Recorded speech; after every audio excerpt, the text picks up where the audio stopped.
নিয়োগের দাবিতে এবার নার্সদের অবস্থান বিক্ষোভ। মঙ্গলবার ধর্মতলায় অবস্থান বিক্ষোভে বসেছেন প্রশিক্ষিত নার্সেরা। তাদের অভিযোগ, 2 বছরের বেশি সময় ধরে নার্সদের নিয়োগ বন্ধ রয়েছে। ফলে প্রায় 20,000 প্রশিক্ষিত নার্স নিয়োগের অপেক্ষায় দিন গুনছেন। অথচ রাজ্যের একাধিক হাসপাতালের বিভিন্ন ওয়ার্ডে নার্সদের ঘাটতি রয়ে গিয়েছে, তবুও তাদেরকে নিয়োগ করা হচ্ছে না কাজে। আর তাই এবার নিয়োগের দাবিতে পথে নেমেছেন তারা। মঙ্গলবার দিনভর ধর্মতলা রানী রাসমণি এভিনিউয়ে নার্সেস কমিউনিটির তরফে এই অবস্থান বিক্ষোভ চলবে বলে জানিয়েছেন তারা। এরপর স্বাস্থ্য ভবনে গিয়েও ডেপুটেশন দেওয়ার পরিকল্পনা রয়েছে বিক্ষোভকারীদের।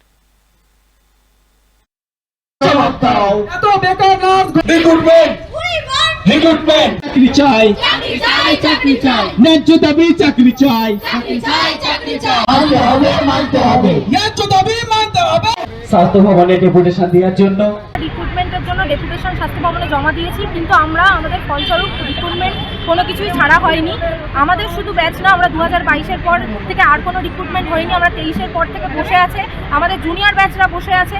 জুনিয়র ব্যাচরা প্রাইভেট হসপিটালে গিয়ে যখন সিভি দেওয়া হচ্ছে সেখানে নেই, তো তাদেরকে নিচ্ছে না, কারণ অলরেডি সেখানে বাইরে থেকে অনেক নার্সিং পড়ুয়ারা চলে এসছে, যার জন্য আমাদের রিক্রুটমেন্টের নিয়ে এত সমস্যা। এবং টার্সিয়ালি, বিশেষ করে গ্রামীণ হাসপাতালগুলোতে আমরা দেখতে পাচ্ছি যেখানে স্টাফ সংখ্যা অনেক বেশি পরিমাণে দরকার, সেখানে সেইভাবে পরিষেবা আমরা দিতে পারছি না।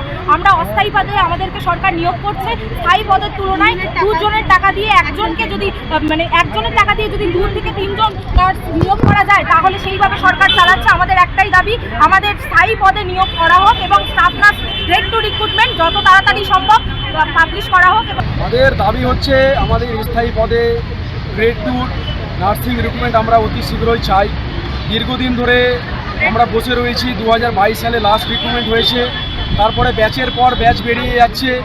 অ্যাকচুয়ালি এখন না হয় ওবিসি কেস নিয়ে ঘটনাটা শুরু হয়েছে মোটামুটি বছর খানেক ধরে, কিন্তু যদি সরকার রিক্রুটমেন্ট করতো, এমন একটা এমার্জেন্সি আমাদের কাজ, হসপিটালে এত পেশেন্ট, সরকারি হসপিটালগুলোতে অতিরিক্ত অনেক নার্সের দরকার, সেখানটায় কোনো রিক্রুটমেন্ট হচ্ছে না। হাজার প্রশিক্ষণপ্রাপ্ত নার্সরা বসে রয়েছেন, তাদের কোনো চাকরি হচ্ছে না।